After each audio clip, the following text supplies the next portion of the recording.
अमेरिकी सदर Donald Trump तारीखी दौरे पर सऊदी अरब पहुंच गए।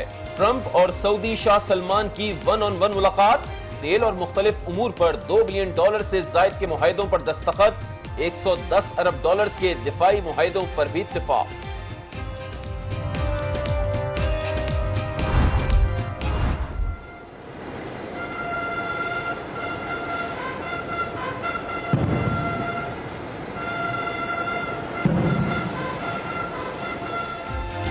अमरीकी सदर का सऊदी अरब आमद पर रेड कार्पेट इस्तकबाल, घोड़ों के हिसार में शाही महल पहुंचाया गया, गार्ड ऑफ ऑनर भी पेश किया गया।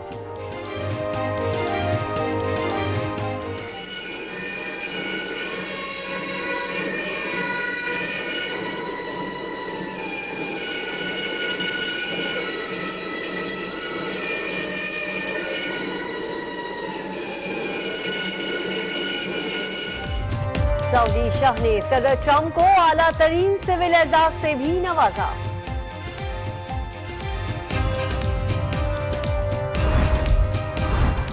वजीर आजम 2 रोजा दौरे पर कल सऊदी अरब जाएंगे।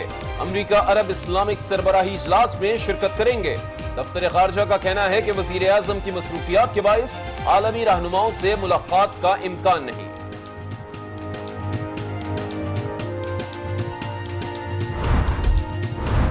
ईरानी सदारती इंतखाब का मार्का हसन रूहानी के नाम, 57% वोट लेकर दूसरी बार सदर मुंतखब। वजीर आजम नवाज शरीफ समेत दीगर आलमी रहनुमाओं की नौ मुंतखब सदर को मुबारकबाद। जब वो एक बिरादर इस्लामी और हमसाई के तौर पर पाकिस्तान से बात करेगा तो हम सुनेंगे, मगर जब वो हिंदुस्तान की जबान से पाकिस्तान से बात करेगा तो वो हमारे लिए काबिल कबूल नहीं है। अफगानिस्तान भारत की जुबान बोलना बंद करे, दुश्मन की जुबान में की गई बात नाकाबिल कबूल है। काबुल इल्जाम तराशी के बजाय अपनी कमजोरियों पर तवज्जो दे, वजीर दाखिला का FC पासिंग आउट परेड से खिताब।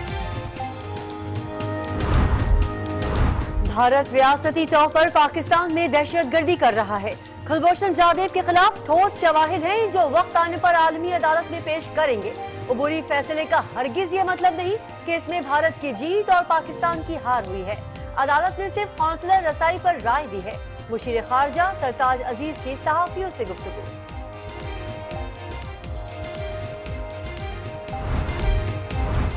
कुलभूषण जाधव की फांसी रोकने के लिए वालदा की दरखास्त पाकिस्तान को मिल गई। सेक्रेटरी खारजा की तस्दीक, कहा सजा पर अपील से मुताल्लिक दरखास्त का जायजा लिया जा रहा है।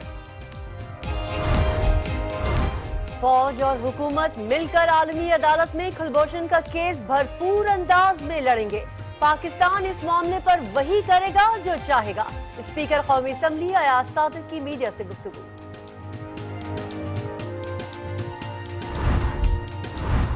हुकूमत का ये बहुत बड़ा फेल्योर हुआ है और हमें बहुत बड़ा सेटबैक आया है और अफवाज पाकिस्तान के वो जवान जिन लोगों ने मेहनत करके उसको पकड़ा वो बड़े मायूस हुए। आलमी अदालत का फैसला हुकूमत की नाकामी है। वजीर आजम अक़वाम मुत्तहिदा गए मगर कुलभूषण के मामले पर एक लफ्ज तक ना बोला।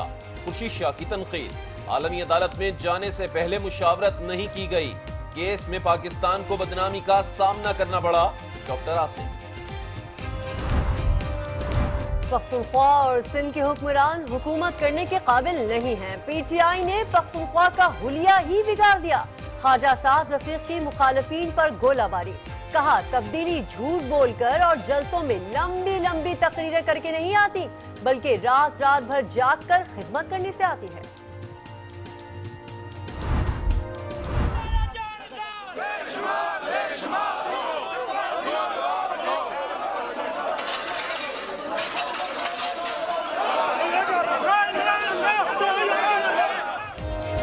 लाहौर हाईकोर्ट बार मैदाने जंग बन गया। वजीर आजम से इस्तीफे के मुतालबे पर लीगी और PTI के हामी वकला लड़ पड़े। बदनज़मी के बाद वकला का कन्वेंशन, वजीर आजम 27 मई तक इस्तीफा दें वरना तहरीक चलेगी, एलामिया जारी।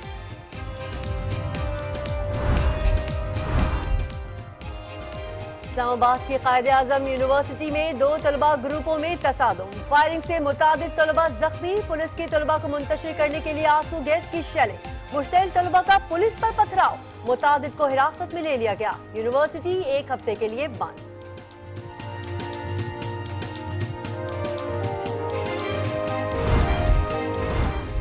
मुर्दान यूनिवर्सिटी में कत्ल होने वाले तालिब इल्म मशाल केस की तहकीकात जारी।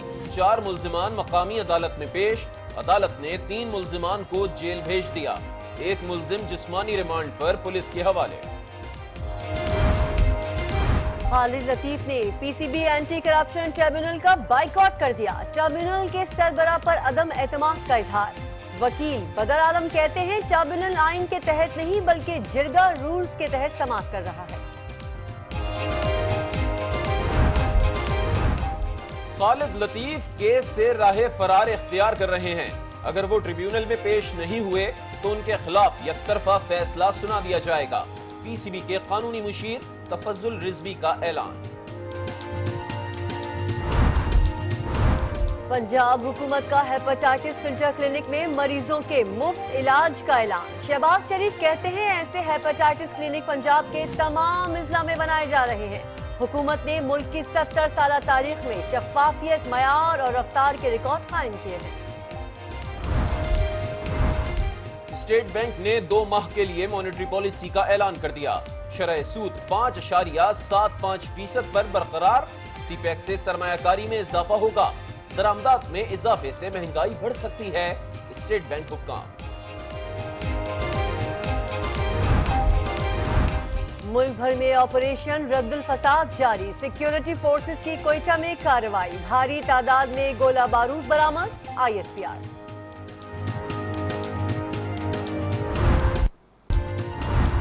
चार सद्दा सुबह सवेरे बम धमाकों से लरज उठा। शब कदर में स्कूल समेत मुख्तलिफ मकामात पर 5 दस्ती बम हमले। खवातीन और बच्चों समेत 14 अफराद जख्मी। पुलिस का मुख्तलिफ इलाकों में एक्शन। 10 अफराद गिरफ्तार। असलहा बरामद। कुछ साल पहले कराची 10 मिनट के नोटिस पर बंद हो जाता था। आज शहर कम न्यूयॉर्क से भी बेहतर है। गवर्नर सिंध मोहम्मद जुबैर का कॉन्फ्रेंस से खिताब।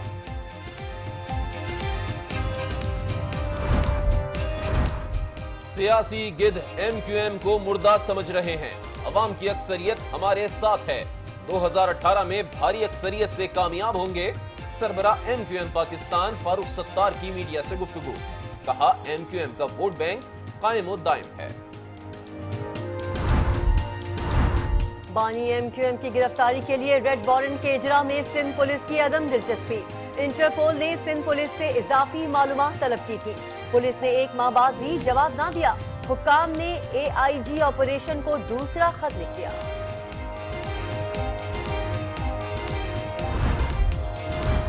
सिंध हाई कोर्ट के हुक्म पर कायम वाटर कमीशन ने कराची में हाई राइज बिल्डिंग्स की मंजूरी रोक दी। बिल्डिंग्स की तफसीलात भी तलब कर ली। पब्लिक हेल्थ और सेप्को को पानी के मंसूबों पर मुशावरत करने का हुक्म। सनतों के खिलाफ कार्रवाई न करने पर भी इजहार बरहमी। कहा नोटिस नहीं, काम चाहिए वरना सख्त कार्रवाई की जाएगी। समंदर की बेरहम मौजें फिर इंसानी जिंदगियां निकल गई। कराची में मनोड़ा के करीब लॉन्च डूबने से 3 माहीगीर जाँ बहक। 9 को बाहिफाजत रेस्क्यू कर लिया गया।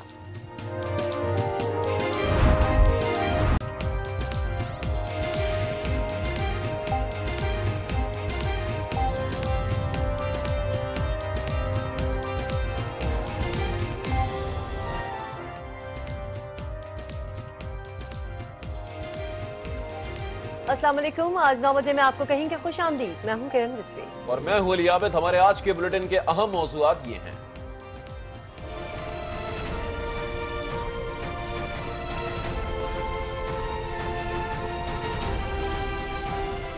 जादेब की जो स्टेटस है वो किसी तरीके से चेंज नहीं होता और हमारी जो पोजीशन है वो तब्दील नहीं होती। वालदा की तरफ से अपील है वो आ चुकी है और वो कंसिडर हो गई। जब वो हिंदुस्तान की जबान से पाकिस्तान से बात करेगा तो वो हमारे लिए काबिल कबूल नहीं है।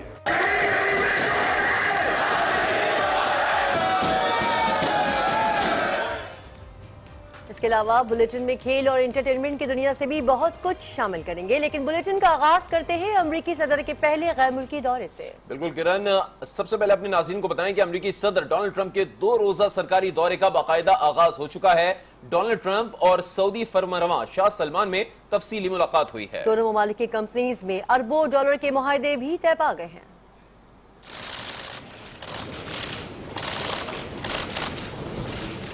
दो रोजा सरकारी दौरे पर सऊदी अरब में मौजूद अमरीकी सदर डोनाल्ड ट्रंप की मुलाकातों और मुआहदों का सिलसिला शुरू हो गया।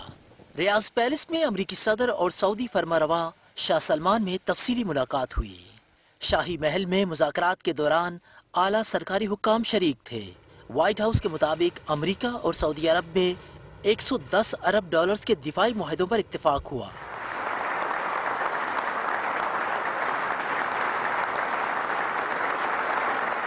ये मुआहदे दहशतगर्दी से निपटने में कारआमद होंगे।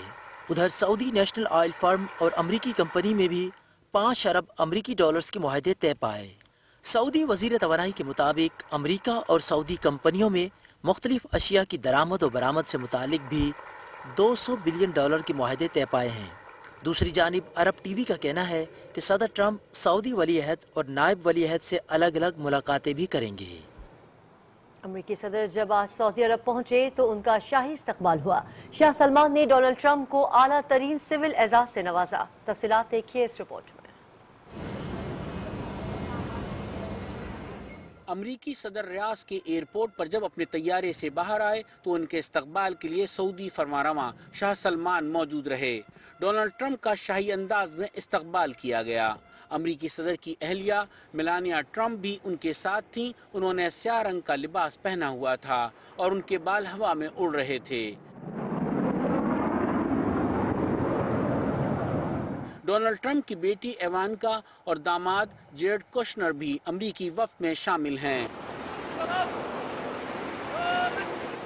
अमरीकी सदर का शाही महल पहुंचने पर शानदार इस्तकबाल हुआ। ज़ोहराने में इवांका भी मौजूद थीं। सऊदी फरमारवा ने अमरीकी सदर को मुल्क के आला तरीन सिविल एजाज से नवाजा। अमरीकी सदर को कहवा पीने के आदाब भी सिखाए गए। डोनाल्ड ट्रंप और उनकी अहलिया ने शाही महल की फोटो गैलरी का दौरा भी किया। अमरीकी सदर सऊदी अरब के बाद इसराइल जाएंगे। अमरीकी सदर के दौरे सऊदी अरब का हवाला आपने जाना। वाज़ेह रहे कि अमरीकी सदर की आमद से चंद घंटे कबल यमनी बागियों ने रियाद पर मिसाइल हमला किया था, जिसे सऊदी एयर डिफेंस ने नाकाम बना दिया। मिसाइल को रियाद से 200 किलोमीटर दूर ही मार गिराया गया। बिल्कुल, और अभी अपने नाज़रीन को बताएं कि वज़ीर आज़म नवाज शरीफ भी कल सऊदी अरब जा रहे हैं। वो भी समिट में शिरकत करेंगे।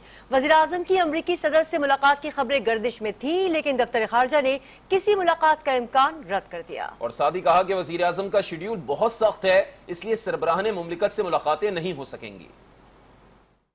वज़ीर आज़म नवाज शरीफ 2 रोजा सरकारी दौरे पर इतवार को सऊदी अरब रवाना होंगे, जहां वो रियाद में होने वाली अमरीका अरब इस्लामी कॉन्फ्रेंस में शिरकत करेंगे।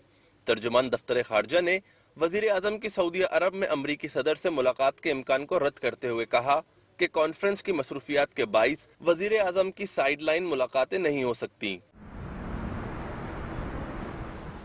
कॉन्फ्रेंस में सेक्रेटरी जनरल तंजीम ताउन इस्लामी, अरब लीग और खलीजी ताउन कौंसिल के साथ 35 ममालिक के सरबराहान शिरकत कर रहे हैं।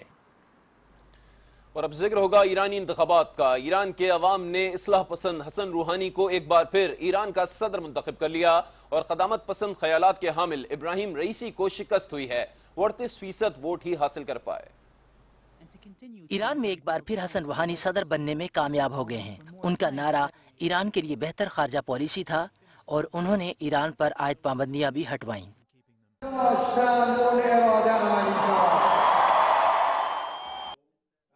सरकारी टीवी के मुताबिक तमाम वोटों की गिनती मुकम्मल हो चुकी है। कुल 4 करोड़ से ज्यादा वोट डाले गए। हसन रूहानी ने 2 करोड़ 35 लाख से ज्यादा वोट हासिल किए। ये कुल वोटों का 57% है। जनाब आक़ाई डॉक्टर रूहानी बा 23 मिलियन 549,000 कौम से अपने खिताब में उनका कहना था कि ईरान की तरक्की का सफर जारी रखेंगे। शहरी या रोस्ताई बकशानत रअय मुनसजम शुमा दर हमे मनातिक़ कश्वर। हसन रूहानी के हरीफ इब्राहिम रईसी 1 करोड़ 57 लाख 86,000 वोट हासिल कर पाए, जो कुल वोटों का 38% है। ईरान के सुप्रीम लीडर आयतुल्लाह अली खामनाई ने अपने पैगाम में कहा है कि ईरान में होने वाले इंतखाबात में जीत अवाम और इस्लामी जमहूरी निज़ाम की हुई है, जिसने दुश्मनों की साजिशों और कोशिशों के बावजूद इस अजीम कौम का भरपूर एतमाद हासिल किया। ईरानी इलेक्शन में टर्नआउट बहुत रहा और खवातीन वोटर्स की बड़ी तादाद भी बाहर निकली और अपना हक राय दही इस्तेमाल किया। पोलिंग स्टेशंस के बाहर वोटर्स की तवील कतारें लगी रहीं। वोट की ताकत का अंदाजा हो तो कोई शहरी अपना ये हक जाया नहीं करता। ईरान की बाशऊर खवातीन ने भी अपने हक के राय दही का भरपूर इस्तेमाल किया। ईरान के सदारती इलेक्शन में खवातीन वोटर्स की बड़ी तादाद घरों से बाहर निकली। पोलिंग स्टेशंस के बाहर तवील कतारें लगी रहीं। तवील कतार और घंटों इंतजार भी खवातीन का जोश और जज्बा सर्द ना कर सका। ईरान की खवातीन ने साबित कर दिया कि वोट मुल्क और मिल्लत की अमानत है, जिसे किसी सूरत जाया नहीं करना चाहिए। अभी आपको इस्लामाबाद से अहम खबर दें कि वजारत दाखिला से हसास मालूमात लीक करने का मामला सामने आया है और वजीर दाखिला ने सेक्शन अफसर को मुअत्तल करने के अहकामात जारी कर दिए हैं। ये पूरा माजरा क्या है, ये जानेंगे आज न्यूज के नुमाइंदे नासिर काजमी से। नासिर, क्या हुआ है? अली, इससे पहले भी जो जर्नलिस्ट थे उनकी वजारत दाखिला पर जाने पर पाबंदी थी और गुज़िश्ता कुछ रोज से कुछ ऐसी खबरें हमने टेलीविजन स्क्रीन पर देखी, जिसके बाद जो वज़ीर दाखिला ने उसका आज फौरी तौर पर नोटिस लिया है और उसमें सेक्शन अफसर हैं जिनको फौरी तौर पर मुअत्तल करने के अहकामात जारी किए गए, जबकि जॉइंट सेक्रेटरी, डिप्टी सेक्रेटरी और सेक्शन अफसर्स को जो है वो नोटिस जारी कर दिए गए हैं। वज़ीर दाखिला का ये कहना है कि ये इंतहाई काबिल कबूल अमल नहीं है कि सरकारी अफसर अहम दस्तावेजात के हवाले से न सिर्फ गैर जिम्मेदारी का मुजाहरा कर रहे हैं बल्कि इसको खयानत कंसिडर किया जाता है। ऐसे अफसरान की वज़ारत दाखिला में कोई जगह नहीं। तो इसके ऊपर एक्शन लेते हुए वज़ीर दाखिला ने सेक्शन अफसर को जो है अपने ओहदे से फौरी तौर पर बरतरफी के अहकामात जारी कर दिए। ठीक है, वजारत दाखिला से हसास मालूमात लीक करने का मामला सामने आया है। वजारत दाखिला के सेक्शन अफसर को फौरी मुअत्तल करने का हुक्म दे दिया है और चौधरी निसार कहते हैं कि गैर जिम्मेदारी और खयानत नाकाबिल कबूल है। नासिर काज़मी रिपोर्ट कर रहे थे, आपका बहुत शुक्रिया। और अब आपको बताएं कि आज इस्लामाबाद की कायदे आजम यूनिवर्सिटी में उस वक्त सूरत हाल कशीदा हो गई जब दो तलबा ग्रुप आपस में लड़ पड़े। पथराव और फायरिंग से कई जख्मी हो गए, जिन्हें अस्पताल मुंतकिल कर दिया गया। सूरत हाल पर काबू पाने के लिए पुलिस और रेंजर्स की भारी नफरी भी तलब कर ली गई। इंतजामिया ने यूनिवर्सिटी 1 हफ्ते के लिए बंद करा दी। कायद-ए-आज़म यूनिवर्सिटी में दो तलबा ग्रुपों के दरमियान कुछ दिन कबल होने वाले तू तकरार आज सादों में बदल गई। एक दूसरे पर पथराव किया और फायरिंग की, जिसके नतीजे में दर्जन से ज्यादा तलबा जख्मी हो गए। जख्मियों को अस्पताल मुंतकिल कर दिया गया है। सादों को रोकने के लिए पुलिस एहलकार मौके पर पहुंचे तो तलबा ने इन पर भी पथराव शुरू कर दिया। सूरत हाल काबू से बाहर होती नजर आने लगी तो इंतजामिया की जानिब से पुलिस और रेंजर्स की इजाफी नफरी को यूनिवर्सिटी तलब कर लिया गया। तलबा को मुंतशिर करने के लिए पुलिस ने आंसू गैस का भी इस्तेमाल किया। कई घंटे सूरत हाल कशीदा रहने के बाद इस पर काबू पा लिया गया। यूनिवर्सिटी इंतजामिया और पुलिस ने तलबा को फौरी तौर पर तमाम हॉस्टल्स खाली करने का हुक्म दिया है। यूनिवर्सिटी इंतजामिया के मुताबिक यूनिवर्सिटी और हॉस्टल्स 1 हफ्ते तक बंद रहेंगे, जबकि पुलिस ने दोनों ग्रुपों के खिलाफ मुकदमात भी दर्ज कर लिए हैं। ब्रेक के बाद आगे देखिए। अफगानिस्तान के मुंह में भारत की जबान कबूल नहीं, वजीर दाखिला।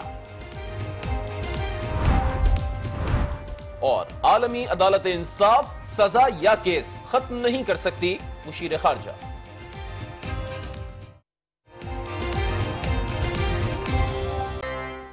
Welcome back. अब आपको बताएं कि वफाकी वजीर दाखिला चौधरी निसार का कहना है कि अफगानिस्तान के मुंह में भारत की जुबान है, जिसे किसी सूरत कबूल नहीं किया जाएगा। अफगान हुकूमत इल्जाम तराशी के बजाय अपनी कमजोरियां दूर करने पर तवज्जो दे।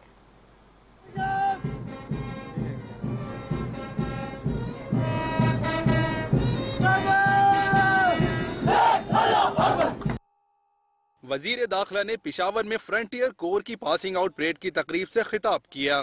चौधरी निसार ने पास होने वाले जवानों को मुबारकबाद दी। उन्होंने अफगानिस्तान के पाकिस्तान के साथ रवैये को तनकीद का निशाना बनाया। जब वो एक बिरादर इस्लामी और हमसाई के तौर पर पाकिस्तान से बात करेगा तो हम सुनेंगे, मगर जब वो हिंदुस्तान की जबान से पाकिस्तान से बात करेगा तो वो हमारे लिए काबिल कबूल नहीं है। वजीर दाखिला ने सरहद पार से होने वाली दहशतगर्दी का भी जिक्र किया। हुकूमत ने यह भी फैसला किया है कि यहां से बहुत सी दहशतगर्दी पाकिस्तान में आती है, उसमें एक दीवार, एक फेंसिंग की जाए, उस पर भी काम शुरू हो चुका है। हम सब ने मिलकर पाकिस्तान को अमन का गहवारा बनाना है। चौधरी निसार का कहना था कि मुट्ठी भर लोगों ने मुल्क में फसाद और शर का तूफान बर्पा कर रखा है। वो दुश्मन से पैसे लेकर लड़ते हैं और नाम इस्लाम का बदनाम करते हैं। उन्होंने बताया कि सरहद पर दीवार की तामीर का काम भी शुरू कर दिया गया है।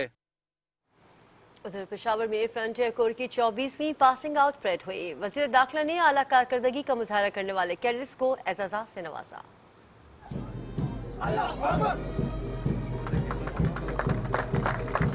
फ्रंटियर कोर की पासिंग आउट परेड के मेहमान खसूसी वज़ीर दाखिला चौधरी निसार थे।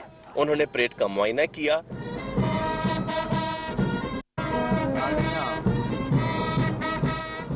वज़ीर दाखिला ने अपने खिताब में कैडेट्स की सलाहियतों को सराहा।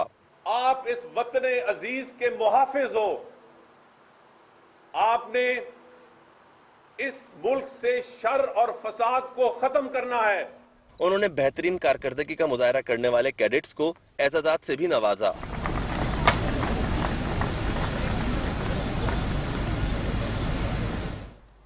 आगे बढ़ते हैं। आपको बताएं कि मुशीर खारजा सरताज अजीज ने कहा है कि कुलभूषण तक कौंसलर रसाई से मुताल्लिक आलमी अदालत ने कोई फैसला नहीं दिया। आलमी अदालत इंसाफ कुलभूषण की सजा या केस खत्म नहीं कर सकती। Following the due process of law in accordance, और उसमें जो उसका स्टेटस है, उसकी जो कन्विक्शन है वो सही है और हम अपने कानून के मुताबिक उस पर अमल कर रहे हैं। इस्लामाबाद में सहाफियों को ब्रीफिंग में मुशीर खारजा सरताज अजीज ने बताया कि आलमी अदालत ने हुक्म इम्तना उजलत में दिया, ताहम कौंसलर रसाई का हुक्म जारी नहीं किया गया। इंडिया का जो मौक़िफ़ है कि वो पाकिस्तान, इंडिया जीत गया और पाकिस्तान को डिफीट हुई, ये पेश अज़ वक्त भी है और इनएक्यूरेट भी है, क्योंकि ये सिर्फ प्रोविजनल ऑर्डर है और प्रिलिमिनरी स्टेज पर ही होता है। जब इसकी अगली स्टेजेस आएंगी जो रजिस्ट्रेशन के इशू पर और मेरिट के इशू पर, तो वो हमारी पोजीशन जो है मज़ीद मजबूत होगी। उन्होंने कानूनी टीम में एडहॉक जज की शमूलियत का भी बताया। ये भी कोशिश करेंगे कि ये केस जितनी जल्दी हो सके दोबारा सुनने के लिए पेश हो, और इस सिलसिले में हमने अपनी जो टीम है लीगल टीम, उसको भी स्ट्रेंथन करना है। पहले तो हमें सिर्फ 5-6 दिन मिले थे, और जो एडहॉक जज है उसको भी अपॉइंट करेंगे और पूरी तैयारी के साथ हम आगे जाएंगे। मुशीर खारजा ने कौमी सलामती के मामले पर सियासत के बजाय यकजहती का मुजाहरा करने का मशवरा भी दिया और कहा कि मकबूजा कश्मीर का मामला आलमी अदालत इंसाफ में लेकर नहीं जा रहे, क्योंकि कश्मीर पर अक़वाम मुत्तहिदा और सलामती कौंसिल की करारदादें मौजूद हैं जिनके मुताबिक हल चाहते हैं। सेक्रेटरी खारजा तहमीना जंजुआ ने कुलभूषण की वालिदा की जानिब से दरख्वास्त मौसूल होने की तस्दीक कर दी। कहती हैं कुलभूषण की वालिदा ने फांसी रोकने की अपील की है, जिस पर गौर किया जा रहा है। अपील के बारे में सिर्फ मैं ये बताना चाहती हूँ कि जो उनकी वालिदा की तरफ से अपील है वो आ चुकी है और वो कंसिडर हो गई।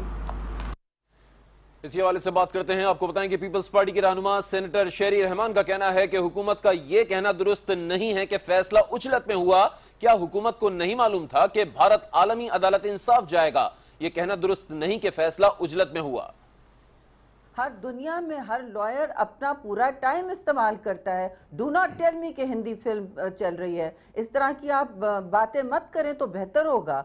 पूरा लॉयर टाइम जब इस्तेमाल करता है जब उसके पास दलाइल होते हैं, और वो और टाइम भी मांगता है। हम नेशनल असेंबली या सेनेट में भी और टाइम मांगते हैं। मैं तो कम से कम आपके शो पे भी कहती हूँ, शौकत साहब मुझे प्लीज़ और टाइम दे दी, मुझे अपना मुकदमा लड़ना है। तो आप पाकिस्तान का मुकदमा लड़, चाहे वो जुरिस्डिक्शन पे हो, चाहे वो किस पॉइंट पे हो। आपने तो वो पॉइंट एड्रेस ही नहीं किया जिस पे हिंदुस्तान लाया था। एंड सेकेंडली, क्यों नहीं आपने एंटिसिपेट किया था कि वो इंटरनेशनल कोर्ट ऑफ जस्टिस में जाएंगे जब प्रोटोकॉल साइन हुए हुए हैं? जब आपने 29 मार्च को भी आप कह रहे हैं बफर्स, बहुत अच्छी बात है आपने बफर्स क्रिएट किए, लेकिन ये सारा हंगामा इसलिए हुआ है क्योंकि आपने शराकतदारी इसमें मौजू नहीं समझी। आपने जमहूरी कल्चर की धज्जियां बिखेरी हुई हैं और फिर आप हमें लेक्चर देते हैं नेशनल सिक्योरिटी पे। I don't think so. Nobody is going to be quite and you better watch what you से।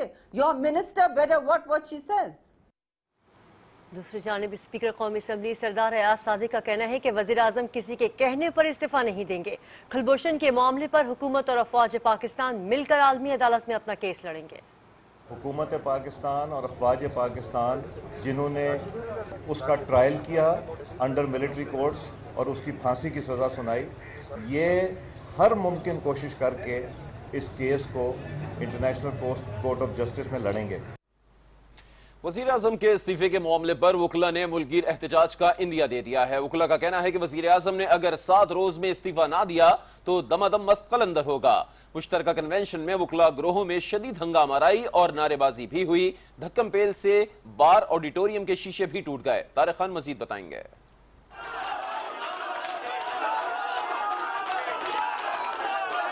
सुप्रीम कोर्ट और Lahore high court bar association की जानिब से बुलाए गए वकला कन्वेंशन के मौका पर नून लीग के वकला ने जावेद इकबाल एडिटोरियम को मैदान जंग बना दिया। स्टेज पर कब्जा करके एसोसिएशन को बाहर निकाल दिया। दोनों ग्रुपों की जानिब से शदीद नारेबाजी की गई।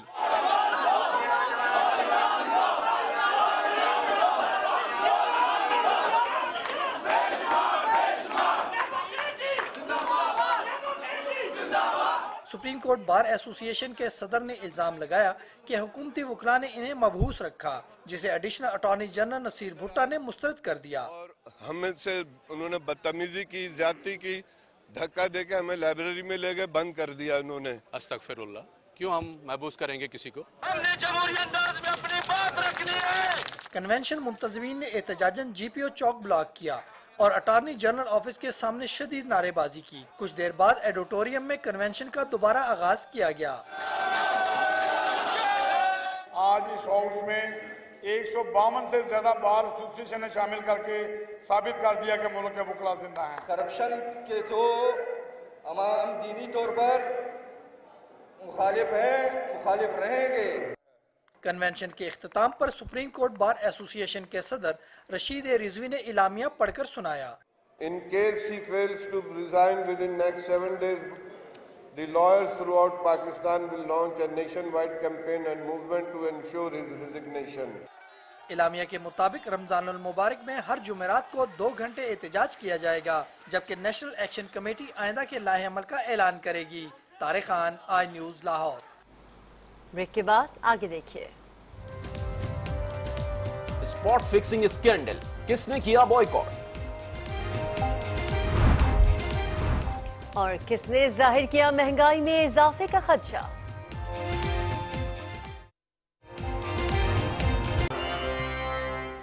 खबरों में कहेंगे एक मरतबा फिर खुश आमदीद। मिशाल कत्ल केस में एक और मुलजिम अम्माद को गिरफ्तार कर लिया गया है। केस में गिरफ्तार मुलजिमान की तादाद अब 57 हो गई।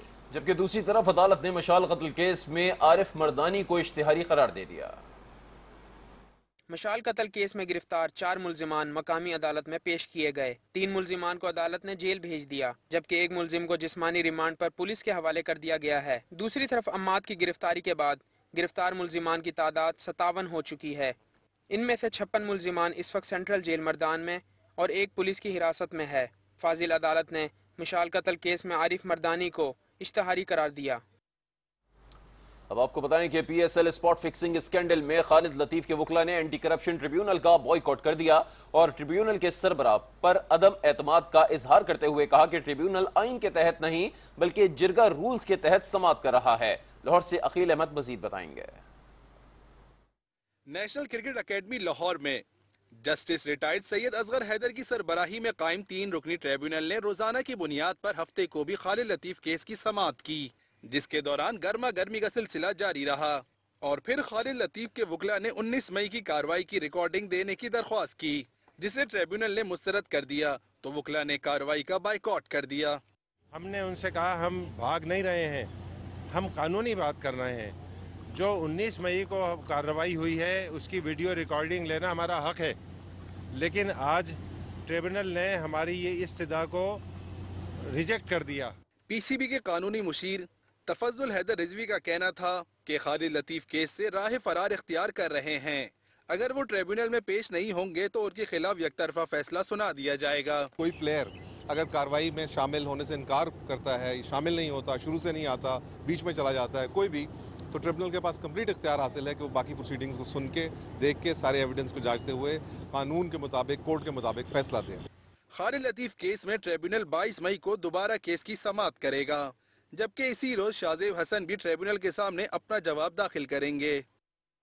सरबराह एमक्यूएम पाकिस्तान फारूक सत्तार का कहना है कि एमक्यूएम को कमजोर समझकर गिद्ध मंडला रहे हैं, किसी को अपना वोट बैंक नोचने नहीं देंगे। उन्होंने ये बात मीडिया से गुफ्तगू करते हुए कही। पर जो बिन खिले मुरझा गए, इंशाअल्लाह ताला 2018 में जिस तरह हमें सुरखुरियत हासिल हुई है सुप्रीम कोर्ट से, इंशाअल्लाह अवाम की अदालत से भी वोट बैंक यकजा रहेगा। महाजरों और मजलूमों की यकजहती कायम और दायम रहेगी। एमक्यूएम की महाजरों की सियासत करने वाले तो बट सकते हैं, लेकिन एमक्यूएम पाकिस्तान का वोट बैंक कायम और दायम रहेगा। स्टेट बैंक ने आइंदा 2 माह के लिए मॉनेटरी पॉलिसी का ऐलान कर दिया। शरह सूद 5.75% पर बरकरार रखी गई है। मरकजी बैंक का कहना है कि सीपैक मंसूबे से सरमायाकारी बढ़ेगी। स्टेट बैंक ने मॉनेटरी पॉलिसी बरकरार रखते हुए कहा है कि माशी नमू बेहतर हुई है, जबकि महंगाई काबू में है। सीपैक मंसूबे से सरमायाकारी बढ़ेगी। मरकजी बैंक की मॉनेटरी पॉलिसी कमेटी ने इजलास के बाद शरह नमू बरकरार रखने का फैसला किया।